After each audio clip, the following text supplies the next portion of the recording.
Oh, come on. Why? Let's try again. Yay. I was gonna whine about being poor, but at least one of these works, so... What are you gonna do? I spent all day yesterday fixing the car, too. That's the worst thing. The worst thing. It shouldn't have even, like, it was one of those jobs that didn't seem like it should be difficult. It was like, pop the wheel off, pop this thing off, unscrew this. Take this little rubber boot off. Screw the new one in. Bam, you're done. It's changing tie rod ends, right? The inner tie rod ends I was changing. It's been... It took me... I got started at 9 o'clock in the morning, and it took me until like 3 or 4 to get finally done and all the stuff put back together. It's not a difficult job. I just kept having to go get more tools. Like, okay, so there's... No, I'm not whining about this. I'm not being negative. I will tell the story, though, about the tie rod, because it's pretty hilarious, right? So I'm replacing the inner tie rod ends. For those of you who don't know, it's like a swivel with a stick and then like threads on the end of the stick. A metal stick, a bar, a rod, if you will. And as I was replacing that, I damaged the piece that screws onto the outside of the stick. The rubber boot, specifically.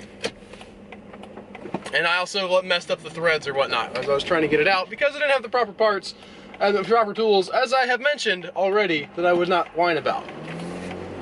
So I went back to the place and I was like, look, I damaged this piece, this doodad, and I forgot to bring it with me.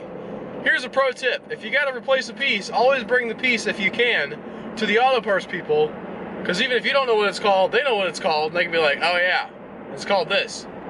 So I'm sitting there with the guy's like, it's this ball joint on the end of the tie rod. The inner tie rod ends in some threads. You screw this thing onto the threads. It's a little swivelly ball joint looking thing. Goes into the wheel assembly. You screw it down to the wheel assembly. It turns your wheels. This is a vital part to being able to turn my car. Surely you must know what I'm talking about. I talked to this guy for 5 minutes, trying to describe to him this piece of like he keeps pulling up pictures on the computer, which is awesome, by the way, that we live in the age of technology where you can be like, are you talking about this? And I look on the computer and I'm like, no, that's not what I'm talking about. Like, he pulls up this thing, it's got like curves and branches, and there's like 4 or 5 different contact points for it to hook onto things. I'm like, no, it's just a swivelly ball joint looking thing. You screw it on to the end of the tie rod, and then it goes into the wheel. It's super simple. 5 minutes I spent talking to this guy about this piece that goes on the outside of the inner tie rod end.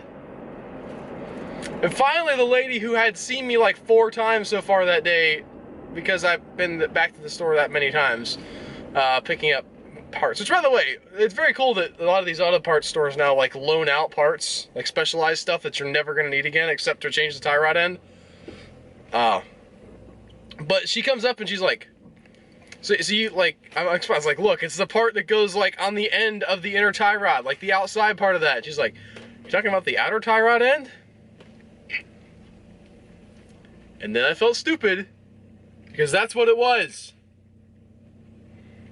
It was the outer tie rod end. Of course it was the outer tie rod end. It was the bit that went on the outside of the inner tie rod end.